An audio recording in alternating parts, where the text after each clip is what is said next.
오늘도 말씀 앞에 저희가 함께 섭니다. 주의 선하시고 놀랍신 은혜로 함께 해주셔서 한 분 한 분에게 말씀이 들리게 하시고 또 한 분 한 분에게 복음이 들리게 도와주셔서 하나님, 이 날이 참으로 하나님께서 도우시고 기름 부으시는 은혜 때가 되도록 간섭해 주시기를 원합니다. 오셔서 우리 가운데 함께하여 주옵소서. 말씀이 말씀되게 하실 예수님 이름으로 기도드렸습니다. 아멘. 두어 달 전에 친구 목사님으로부터 책을 한 권을 선물을 받았습니다. 처음에는 안 읽어본 책이겠거니 했는데 좀 읽어보다가 이게 수년 전에 이거 내가 읽어본 책이구나 라는 생각이 들었습니다. 울고 있는 사람과 함께 울 수 있어서 행복하다라고 하는 유정옥 사모님이란 분이 쓰신 책이에요. 아들 셋, 딸 하나. 이게 제일 처음 나오는 이 글의 소제목 챕터였었어요. 그 내용인데요. 1989년 어느 봄에 아주 남다른 옷을 입은 제법 나이가 꽤 있어 보이는 남자 한 분이 어려 보이는 아들 하나랑 딸 하나를 데리고 예배를 드리러 온 거예요. 그냥 딱 보기에도 남자분이 무슨 병이 들었는지 모르지만 꽤 병이 깊어 보인다 싶은 안색이 영 안 좋아 보였어요.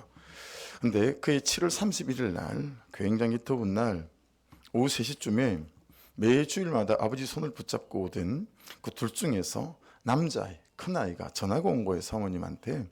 사모님, 아빠가 숨을 안 쉬어요. 어떻게 해야 되죠? 얼른 나가서 길 가는 아무나 붙들고 어른을 붙들어서 빨리 좀 도움을 요청해라. 그러는 동안에 사모님 얼른 가마. 근데 너 집이 어디니? 라고 물어봤더니 집이 성남이라는 거예요. 교회는 종로인데. 성남에서 종로까지 그 많은 교회를 제쳐두고 자꾸 작아서 보이지도 않을 것 같은 이 자꾸 흐름한 교회를 왜 찾아왔을까? 이제 사모님이 생각하며 가는 어간에 초등학교 6학년 아들과 초등학교 2학년 딸을 두고 아버지가 돌아가신 거죠. 아무도 이 가족을 찾아오는 사람이 없을 듯해서 교회에서 장례를 준비해서 장례를 치르는데 장례식장에 단 한 사람도 오질 않았다고 해요. 그래서 그냥 교회 식구들하고 장례를 이제 치렀던 거예요. 근데 문제는 아이들이었어요. 빈소를 지키면서 사모님이 그런 생각을 하셨다 합니다. 이 깊이 병이 든 몸을 이끌고 뭐하러 성남에서 종로까지 우리 교회를 찾으러 와 예배를 드렸을까? 이분은 예배 드리면서 무슨 생각을 했을까? 무슨 기도를 했을까? 아마도 이분이 저 아이들을 하나님께 맡기는 그런 기도, 그런 부탁을 하지 않았을까? 그런 생각이 들더라는 것이죠. 병든 아버지의 기도 부탁을 받고 하나님은 또 부지런히 맡길 만한 사람을 찾지 않으셨을까? 자기 몸으로 난 아들은 아니지만 자기 새끼처럼 키워줄 그런 부모를 부지런히 하나님께서 찾아다니지 않으셨을까? 여러분, 생각이 여기 좀 딱 미치게 되니까 사모님이 가슴이 뛰기 시작하더래요. 그럼 혹시 그 하나님이 막 찾아 헤맨 그 이 아이들을 맡아줄 그 부모의 후보 중에 혹시 내가 뽑힌 것은 아닐까? 이런 생각이 드시더라는 거예요. 하나님께서 우리 부부를 착하게 여기셨나? 우리 부부를 그렇게 믿으셨나? 그래서 남편 목사님이 이 얘기를 했더니 남편 목사님도 아내의 마음이 너무 귀하다고 등을 두드려주면서 자랑스러워했다는 거예요. 그렇게 그날로 이 아이 둘을 데리고 와서 19평 아파트에서 그 남자분의 아들, 초등학교 6학년은 이 목사님 부부의 큰아들이 되고, 그 다음에 이 목사님의 원래 아들이었던 아들이 큰아들이 둘째가 됐고요. 그리고 2학년이던 딸, 걔가 셋째가 되고, 이 목사님의 원래 아들이었던 이제 아들이 막내가 되고, 아들, 딸, 아들. 이렇게 6식구가 19평 아파트에서 함께 살기 시작했다고 합니다. 감사하게도 이 아이들이 너무 반듯하게 잘 자라주어서 없는 형편에 학원 하나를 보내지 않았음에도 불구하고 공부도 열심히 하고 책을 보면 대학들도 참 잘 간 것 같아요. 이제는 아주 시간이 많이 지났으니까요. 이 아이들이 가족이 된 뒤로 어버이날이 되면 30대 아줌마 시절부터 가슴에 하루 종일 카네이션을 4개를 달고 다녔다고 해요.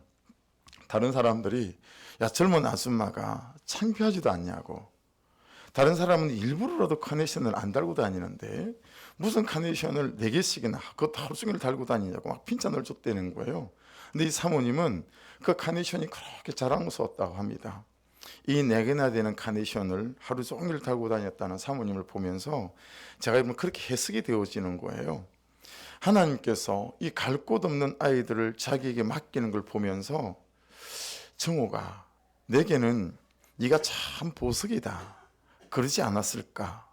이 자식들이 달아주는 카네이션을 다는 신용만 하지 않고 하루 종일 달고 다니면서 아들, 큰아들에게 말이죠. 아들이 엄마한테는 보석이다. 그리고 이 셋째 딸에게는 딸아 네가 엄마의 보석이다. 뭐 그런 마음이 아니었을까. 여러분, 하나님은 그렇게 우리를 네가 내 보석이다 하지 않으실까라고 하는 거죠. 그래서 우리로 하나님을 알게 하시고, 그래서 여러분 우리에게 이 남편을 맡기고 우리에게 이 아내를 맡기고 이 자녀들을 맡기고 이 가족들을 주시지 않았을까. 이제 문제는 누가 맡은 자인지 누가 맡김을 당한 자인지는 잘 모르겠지만 말이죠, 그죠? 뭐 가정 따라 좀 다르겠죠. 어떤 가족은 남편이 맡김을 당한 자일 수도 있고 잘 모르겠어요, 그죠? 에덴 동산에서 하나님이 아담하고 산책을 하시다가 하나님이 아담에게 그렇게 물었대요. 아담 어때? 하와하고 살만해? 물어봤다는 거예요. 그랬더니 아담이 하나님 괜찮아요. 살만해요. 하나님 하와 피부가 얼마나 좋은지 아세요? 어떻게 하와 피부를 그렇게 곱게 만들었냐고 그렇게 질문을 했더니 하나님이 그렇게 대답을 하시더래요.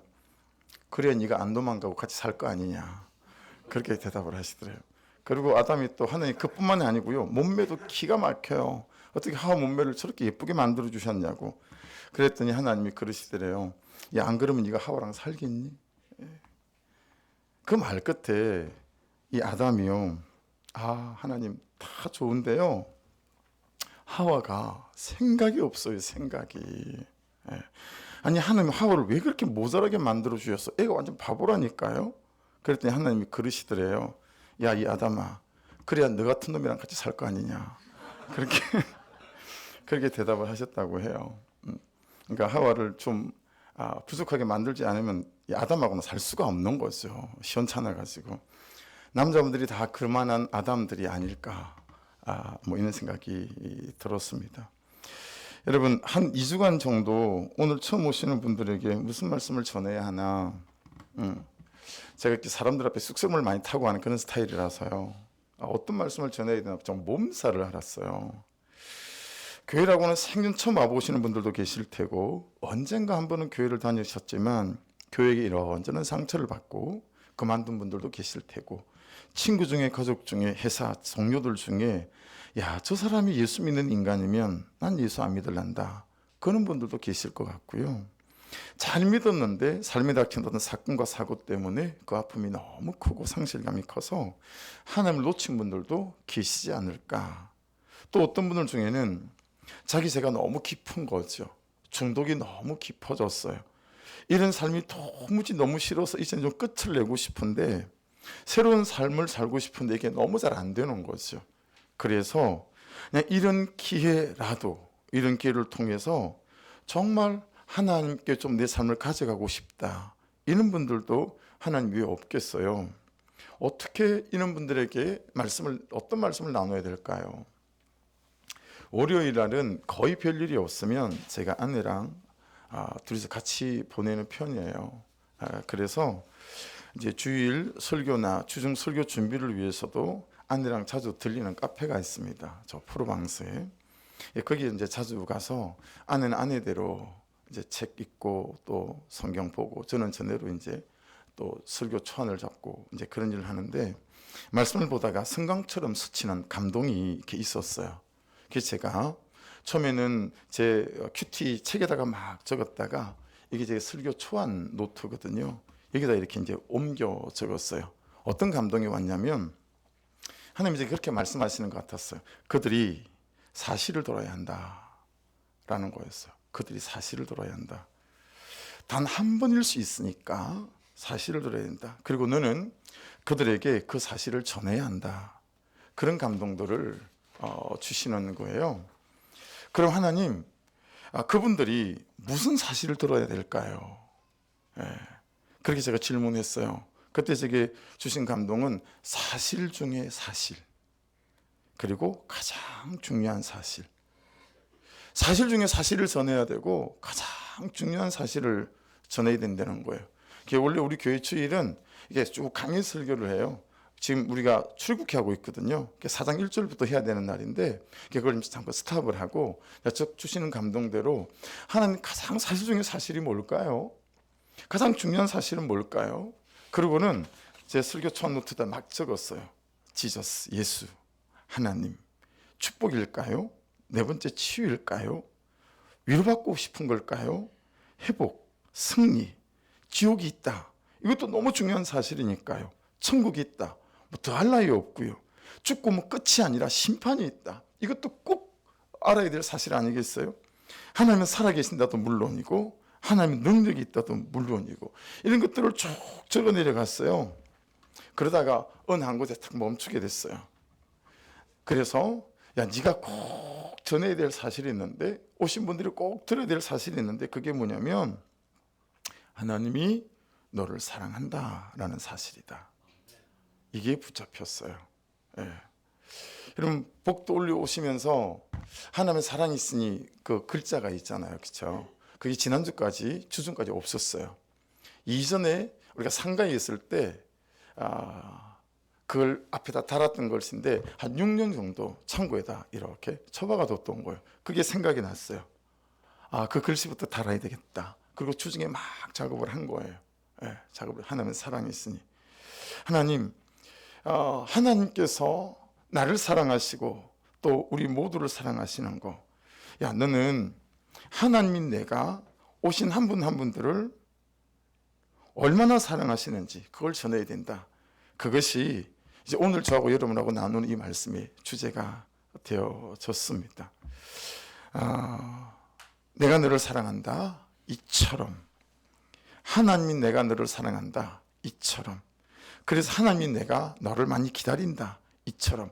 너는 이 사실을 전해야 한다. 라고 말씀 주셨어요. 그래서 오늘 설교 제목이 이처럼이라고 하는 요한복음 3장 16절에 있는 한 단어를 갖다 붙였습니다. 다시 한번 이 말씀을 보시겠어요? 자막을 보시면서 하나님이 세상을 이처럼 사랑하사 독생자를 주셨으니 이는 그를 믿는 자마다 멸망하지 않고 영생을 얻게 하려 하심이라. 근데 여러분, 이것은 사실 하나님의 본심은 아니에요. 하나님의 진짜 본심은 이겁니다. 진짜 본심을 보실래요? 하나님이 가로를 이처럼 사랑하사 독생자를 주셨으니 이는 그를 믿는 자마다 멸망하지 않고 영생을 얻게 하려 하심이라. 그냥 많은 분들이 있겠지만 제게는 여기 두 사람 이름이 들어갔어요. 하나님께서 민호를 이처럼 사랑하사, 하나님께서 민영을 이처럼 사랑하사.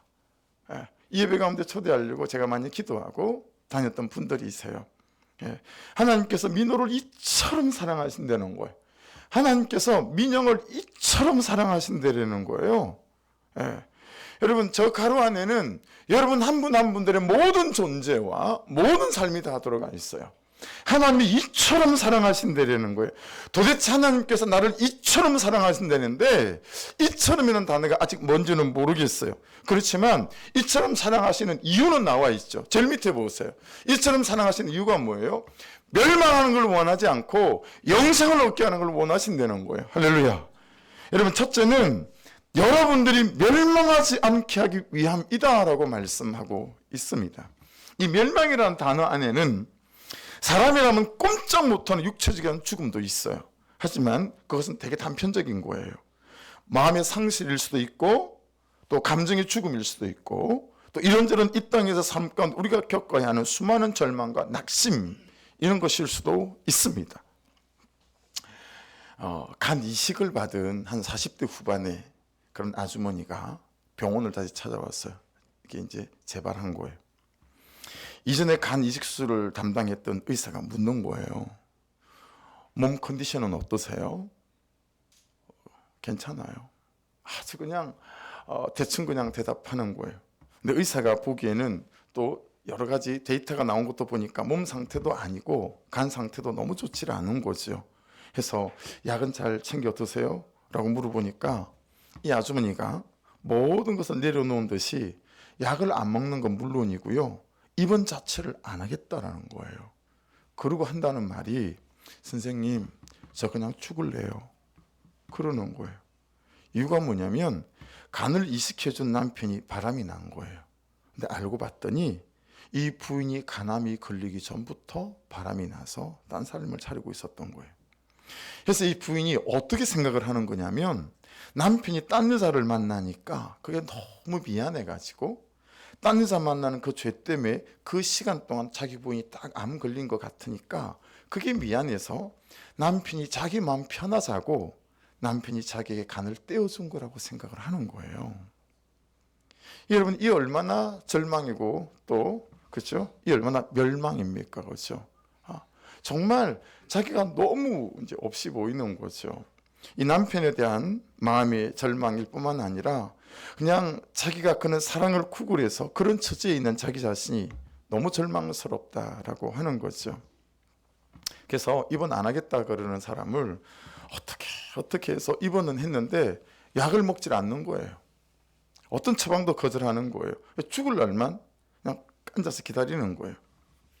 근데 어느 날 이 부인이 이 의사의 말에 마음을 바꿉니다.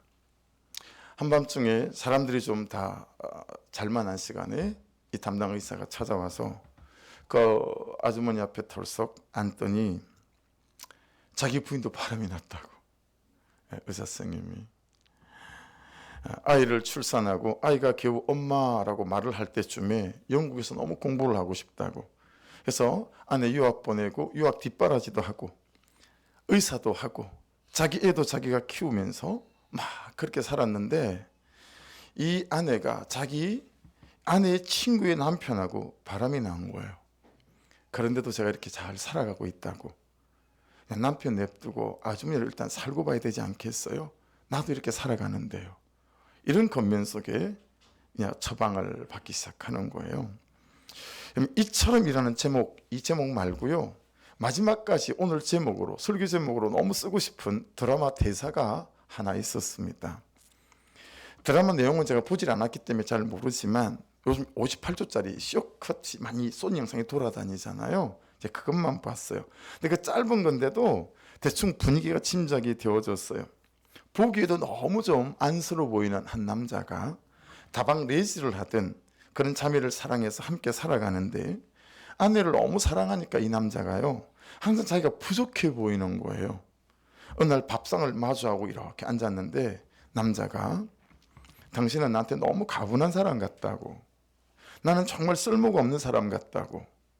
그때 여러분 이 아내라고 하는 위대한 이름을 가진 이 여인이 남자에게 해준 말이 뭐냐면 그게 무슨 소리야, 넌 나의 쓸모야, 이렇게 말을 하는 게 너무 가슴에 남았어요. 넌 나의 쓸모야 그러는 거예요. 여러분 시골에서 중학교 다녀보셨어요? 제 옛날에 시골에서 중학교를 다닐 때는 한 번씩 교실 바닥 있죠, 그 밑을 막 기어 들어갔어요. 저만 그런 게 아니고 여러 친구들이 그런 짓을 했어요. 그 냄새 나고 먼지가 얼마나 먼지가 많은지요. 그 교실 바닥을 막 기어 들어갔던 이유는 뭐냐면 그게 기어 들어가면 여러분 친구들이 쓰다가 떨어뜨린 볼펜도 여러 자루가 나오고요, 흘린 동전, 쓰다 버린 몽당 연필, 여러분 그 중에서도요 정말 쓰지 않으면 저도 꼭 주워오는 게 있었어요. 그게 뭐냐면 여러분 몽당 연필인데 그게 손에 안 붙잡혀서 볼펜, 하얀 볼펜, 모나미 볼펜에다 끼워서 우리 옛날에 썼잖아요. 그죠? 그 끼워서 쓴 몽당 연필. 이 쓰지도 않아요, 주워와야. 근데 그 몽당 연필은 꼭 주워오는 거예요. 어린 마음에 왜 그랬을까요? 여러분 그 몽당 연필을 보면 그냥 안쓰러웠어요. 네. 꼭 나라도 주워와야 될 것 같은 거예요. 제 처지랑 비슷해서 그랬는지 몽당 연필인데 너무 몽당해서 손에 안 잡히니까 볼펜 심대에 끼워서 쓰는 몽당 연필인데 그거 제가 주워 오는 거예요.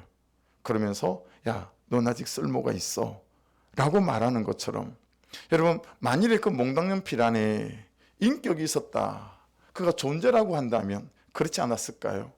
그냥 쓰다가 짧아졌어요. 쓸모가 없어서 버리나 했더니 볼펜에다 끼웠어요. 그나마 쓰다가 그냥 버려버리는 거예요. 그죠? 근데 그런 자기 자신에게 야, 너 쓸모가 있으라고 누구가 찾아주고 자기를 다시 붙잡아 준다면 얼마나 의미가 있을까요? 그런데 살면서 여러분 그런 때 오셨었습니까? 전 살면서 그런 때가 되게 많았던 것 같아요. 초등학교 4학년 때 아버지를 잃었을 때, 고등학교 연합고사에 떨어졌을 때, 부모가 없어서 형님들 집에 이렇게 붙어서 사는데 그 삶이 너무 고단한 거예요. 특히 형님이 삼겹살 같은 걸 사오시잖아요. 그럼 그날은 곤욕스러웠어요. 왜냐하면 이 조카보다 하나라도 내가 덜 먹어야 되는 거예요. 그냥 그렇게 눈치가 보였어요. 그냥 조카가 2개 먹으면 하나 집어먹고 3개 집어먹으면 2개 집어먹고 그래야지 조카보다 많이 못 집어먹는 거예요. 이게 저한테 너무 마음고생이었어요. 그래서 형님들 집에 더 이상 붙어 살고 싶지가 않은 거예요. 그래서 중학교 졸업하는 날에 학교 다녀오겠습니다. 그러고 졸업하고 그 인사를 하고 제가 그날 가출을 했거든요. 가출을 했는데 여러분, 중학교 3학년이 돈 하나도 없이 그냥 빈 주머니에 졸업식 날에 가출해서 갈 때가 있어야죠. 졸업식 때는 추울 때잖아요.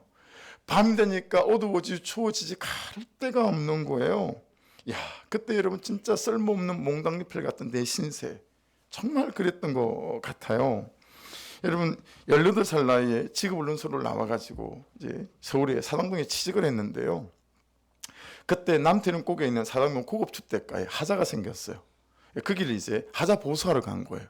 근데 기사 형님이 나를 데리고 가더니 보일러셀에다 툭 집어넣더니 이제 이미 막 하자가 생겨서 보일러도 못 돌리는 거죠. 물 새는 데를 찾아서 그걸 스펀지로 이렇게 짜내라는 거예요. 여러분, 한겨울에 남태릉은 꽤 춥습니다. 그 공수부대 있던 자리잖아요. 거기서 스펀지로 물을 짜내는데 진짜 서러운 거 있죠. 진짜 집에 가고 싶은 거예요. 갈 집도 없는데, 부모도 없는데 너무 가고 싶은 거 있죠. 그때도 저한테는 참 몽당잎을 같았던 때였고, 가장 제 인생에 몽당잎을 같았던 때는 그렇게 아끼던 4살이었던 아들을 잃었던 날이 저한테는 가장 몽당잎을 같았던, 내가 살아 뭐 하겠나 싶은 때를 느꼈던 때인 것 같습니다. 정말 세상 어디에 갖다 놔도 세상 어디 제가 쓸 데가 있는 데가 없는 사람 같은 때인 거죠. 그런데 그런 나를 하나님이 이처럼 사랑하신다라고 하는 거였죠. 그 하나님의 사랑이 저를 살린 것 같아요. 그런 저에게 그때마다 하나님은 넌 나의 쓸모야 라고 불러주시는 거죠. 그 하나님이 넌 나의 쓸모다라고 불러주셔서 오늘 이렇게 제가 목사로 서 있는 것 같아요. 저는 목사가 돼서도 사람이 아니었던, 저는 목사가 돼서 인간이 좀 되기 시작했던, 근데 인간도 아니었던 것 같아요. 저는 개척을 해서 10수년을 정말 싹군 목사로 살았어요. 영혼을 사랑하고 영혼을 구원하는 일에는 관심이 없고, 어떻게 하면 교회를 키우나, 어떻게 하면 목회적으로 성공하나, 이런데 온 중심을 갖고 살았던, 말 그대로 그냥 어디 갔다 버려도 누가 안 물어갈 만한 그런 싹군 목사로 살았던 그런 저를 하나님은 절대로 포기 안 하시고 끝까지 넌 나의 쓸모다 라고 오늘날 은혜를 만나게 하시고 어느 날 말씀을 만나게 하셔서 오늘 이렇게 하나님께서 세워가고 계시는 사람이 된 것 같습니다. 여러분은 요즘 어떤 멸망 가운데 있었습니까? 여러분은 혹시 몽당연필 같지 않으십니까? 하나님이 가로를 이처럼 사랑하사에 여러분의 삶과 여러분의 이름과 여러분의 존재를 좀 넣고 싶진 않으십니까? 하나님이 가로를 이처럼 사랑하사 독생자를 주셨으니 이는 그를 믿는 자마다 멸망하지 않고 영생을 얻게 하려 하십니다. 여러분, 하나님 우리를 이처럼 사랑하시는 두 번째 이유는 뭐라고 나와 있습니까? 영생을 얻게 하려 하심이라, 그렇게 말씀하고 있습니다. 여러분, 영생의 사전적인 뜻은 시작이나 끝이 없는 생명이다, 이런 뜻을 갖고 있거든요. 육체적으로 죽지 않는다 이런 말이 아니고, 육체적으로 죽는 것, 죽음이 끝이 아니다라는 거예요. 우리가 다 죽음이 끝이라고 생각하지만 죽음이 끝이 아니고 그 죽음은 새로운 시작과의 연결점이다라고 하는 것이 성경적 가르침입니다. 그래서 여러분, 이 영생에서 정말 중요한 건 뭐냐면 영생의 시작점이에요. 영생의 시작점. 여러분, 영생은 죽어서 시작되는 생명이 아니고요, 영생은 예수를 믿는 지금 이 순간부터, 여기서부터 그 시작이 시작됩니다. 살아있는 오늘, 살아있는 지금, 살아있는 여기서부터 영생이 시작되어진다라고 하는 것입니다. 그래서 복음을 doing now 이렇게 말합니다. doing now. 무슨 뜻일까요? 복음은 지금 나에게 무슨 일이 일어나게 만드는 거라는 거예요. 할렐루야. 복음은 지금부터 나에게 무슨 일이 일어나게 만들 수 있습니다. 할렐루야. 그러니 혹시 앉아있는 여러분들 중에 어떤 죄로 말미암았던, 어떤 질병으로 말미암았던, 어떤 염려로 말미암았던 아무에게도 말 못하고 살아가며 끙끙 앓고 있는 분들이 계시다면 오늘 복음 앞에 여러분을 꺼내놓을 수 있기를 주의 이름으로 축복합니다. 단연코 말씀드리는데요, 복음은 지금 doing now예요. 지금 여기서부터 어떤 일을 시작할 수 있는 게 복음입니다. 여러분의 속에 무슨 일이 있으십니까? 여러분의 삶에 어떤 눈물이 있으십니까? 복음은 doing now예요. 복음을 붙잡는 그 순간 우리에게 무슨 일이 일어나게 만드시는 줄로 믿습니다. 이런 말 들어보셨어요? 사람은 사람으로 말미암아 사람이 된다. 이런 말이 있습니다. 이게 인문학의 기초예요. 근데 여러분 그렇던가요? 살아보시니 여러분이 만난 그 사람이 여러분을 사람 되게 하시던가요? 여러분과 함께 사는 지금 그분이 여러분을 사람 되게 살아가게 하시던가요? 하지만 여러분, 내가 그 사람이 똑같은 사람인데 그 사람이 예수를 만나잖아요. 예수를 진짜 만나서 살아계신 하나님이 내 하나님 되잖아요. 그러면 그 사람이 살아납니다. 그리고 살아난 그 사람은 또 다른 사람을 살릴 수 있는 줄로 믿습니다. 그러니 보세요. 둘 중에 누구라도 먼저 예수로 살아나는 사람이 한 사람 있어야 됩니다. 누구라도 먼저 우리 중에 한 사람이 예수로 살아나야 합니다. 그렇게 되어지게 되면 여러분 그 한 사람을 통해서 가족이, 부부가, 가정이 살아 일어나는 그런 놀라운 역사들이 시작될 수 있음을 믿습니다. 그러니 여러분 예수로 살아나는 사람 될 수 있기를 주의 이름으로 축복합니다. 하나님은 살아계시고요. 여전히 역사하시고 여전히 일하시는 분이십니다. 다시 한 번 더 말씀드리지만 4개나 되는 카네이션을 하루 종일 달고 다니시는 그 사모님을 보면서 정말 제가 그렇게 해석이 되더라니까요. 하나님께서 이 갈 곳 없는 아이들을 자기에게 맡기는 걸 보면서 하나님이 자기에게 야 네가 내 보석이다. 내가 너하고 할 일이 있다. 라고 말씀하시는 것 같다라고 하는 것이죠. 자식들이 달아주는 그 카네이션을 그냥 다는 신용만 하고 툭 내려놓지 않고 하루 종일 4개나 되는 카네이션을 그 젊은 아줌마가 달고 다니면서 아들에게 말하는 거죠. 아들, 네가 내 보석이야. 딸, 네가 진짜 내 보석이다. 여러분, 그 아버지 잃은 아들과 딸이 자기 아버지도 어머니도 아닌 그 가정에서 여러분 얼마나 그냥 미안하고 또 얼마나 감사하고 그랬을까요? 그죠? 저는 못나서 그냥 형님 집에다도 있는 것들이 불편해서 나왔지만 그 아이들은 얼마나 불편했겠어요. 그렇죠? 그렇지만 그 어머니가 아버지가 보여주는 그 태도를 통해서 야, 넌 나한테 보석이다라고 이 중심이 얼마나 통했으면 그렇게 반듯하게 잘 자랄 수 있었겠어요. 그렇죠? 사랑하는 여러분,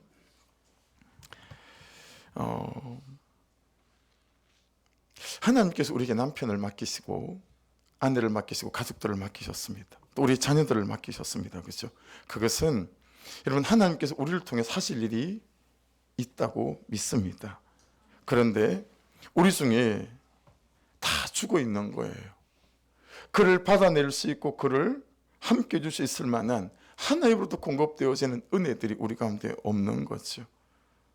오늘을 기점으로 여러분에게 하나님이 궁금해지고 예수가 궁금해지고 복음이 궁금해지는 그리고 그분을 알고 싶은 소망이 충만할 수 있기를 주의 이름으로 축복합니다. 여러분, 하나님은 누구라도 우리를 살릴 수 있거든요. 언제라도 살릴 수 있거든요. 어떻게 해요? 하나님 이처럼 우리를 사랑하시기 때문에 그렇습니다. 그럼 마지막 숙제를 좀 풀어보십시다. 여러분, 하나님께서 우리를 이처럼 사랑하신다는데 그 이처럼 사랑하신다는 건 어떻게 사랑하신다는 걸까요? 여러 말들이 있지만 그냥 제게는 저기 일어난 사건이 있었어요. 예. 여러분, 제가 아들을 잃고 제주열방대학에 공부를 하러 갔었습니다. 근데 그 6개월 동안 3개월은 강의를 듣고요. 3개월은 배운 대로 이제 아웃리치를 나가요. 적용을 하는 거죠. 근데 그 3개월 동안 강의하는 내용 중에 제일 핵심적인 강의 내용이 뭐냐면 내적 치유예요. 내적 치유를 굉장히 오래 해요. 막 10주씩 7주씩 막 이렇게 하거든요. 근데 아직도 다 기억을 해요. 첫 번째 강의 내용이 천정우 간사님이라는 분이 오셔서 다림줄이라는 강의를 했어요. 두 번째 강의는 미국에서 해리 해리슨 목사님이 오셔서 아버지의 마음 강의를 하셨어요. 그게 21년도거든요. 2001년도. 네, 2001년도 1월 달이었어요. 세 번째 강의가 크리스 킴이라는 여자 선교사님인데 하와이 코나에 있던 그분이 또 하나님에 대한 강의를 했는데, 여러분 제가요 강의 내용을 자꾸 들으면서 제일 첫날 첫 주 강의부터 수요일 날인데 11시가 다 됐어요. 이제 강의를 끝내고 가서 잠을 자야 되는데 아무도 잠을 자러 갈 수가 없는, 강의가 끝이 나지 않아서. 왜 그랬냐면 무슨 이제 우리 복돌로 오시면서 보신 분 있으신지 모르겠지만 최고의 복수는 용서다, 그렇게 붙여놓은 게 있거든요. 그때도 그 말씀을 하시는 거예요. 여러분, 아버지를 용서하고 어머니를 용서하고 부모님을 용서하고 남편을 용서하지 않으면 어떤 인생도 열리질 않습니다. 그러니 용서할 사람을 쪽지에 적어서 앞으로 갖다 내십시오. 그러고 강사님이 기타 케이스를 이렇게 열어놨어요. 거기다 담아야 되는데 40몇 명 클래스의 모든 사람이 다 담았는데 한 사람이 나가질 않는 거예요. 그 사람이 저였어요. 왜냐하면 전 사람이 아니었거든요. 해결했다고 생각했는데 막상 가보니까요, 내 아들 데리고 간 하나님이 용서가 안 되는 거예요. 내 아들 데려간 이놈의 하나님을 내가 어떻게 용서를 하나, 쓸 수가 없는데, 여러분 하나님은 살아계신 분이시죠. 이 간사님하고 하나님하고 통했어요. 간사님이 뭐라 그러냐면, 여러분 하나님이라도 용서하셔야 됩니다, 그러는 거 있죠. 그래서 형식적으로 하나님이라고 썼어요. 잠은 자야 되니까. 그리고 이렇게 해가지고 그냥 탁 갖다 냈어요. 그렇게 꾸역꾸역 의자를 붙잡고 있는 거예요. 강의 시간에 뛰쳐나가고 싶어가지고. 3주째가 됐는데 그놈의 용서를 또 얘기를 하는 거 있죠. 그날은 점심을 포기했어요. 다 점심 먹으러 가고 저녁이 벽 앞에 칠판 앞에 물을 맞대고 그냥 기도했어요. 막 기도하고 있는데 딸그락 딸그락 딸그락 소리가 나더라고요. 점심시간이 끝났나 보다. 그리고 저는 이제 강의를 포기하고 열방 소나무 숲을 이렇게 걸었어요. 걷는데 제게 어떤 마음이 부어지냐면, 기훈아 힘드니? 이런 너무 부드럽고 달콤하게 속삭이게 이런 목소리가 들리는 거 있죠. 그래서 하늘을 쳐다보고, 힘들죠? 당신 같으면 힘들지 않겠어요? 당신 같으면 힘들지 않겠냐고 막 하나님한테 삿대질을 하고요, 막 그리고 대들고 있는데, 여러분 그 다음에 어떤 마음을 부어주시냐면, 야 그래도 너는 네 아들 네 손으로 죽이진 않았지 않니? 내 아들 내 손으로 죽인 내 마음 너 알아? 여러분 근데요, 제가 아들 잃어보지 않은 사람이라면 이 말을 기뚱에도 들어오지 않았을 거예요. 근데 제가 아들 잃어본 사람 아니겠어요? 응급실에 성남 중앙병원이라는 응급실을 딱 들어갔는데요, 마침 의사가 장갑을 쑥 빼고 툭 던지고 응급실 문을 열고 나가는 거예요. 붙잡았어요. 나가면 어떡하냐고. 내 아들 누워 있는데 이 아들 살려야 되지 않겠냐고 그랬더니 나를 쳐다보면서 뭐 벌써 아이는 뇌사 상태 들어갔다고. 그러면서 그냥 나가는데, 여러분 칼을 가지고 있잖아요. 여기서부터 1cm씩 발끝에서부터 머리끝까지 잘라 오는 고통을 줘도 아들을 살릴 수 있다면 그 고통을 충분히 감내할 수 있을 만큼 너무 고통스러웠어요. 그런데 내 아들을 살릴 수 있다면 어떤 짓이라도 하겠더라고요. 근데 여러분 우리 하나님은 자기 아들을 살릴 수 있음에도 불구하고 내 살리겠다고 이처럼 사랑하셔서 자기 아들을 죽이시고 나를 살리신 거라는 게 깨달아지기 시작한 거예요. 여러분 그래서 너무 경외 없고 버릇없게 제가 하나님을 껴안았어요.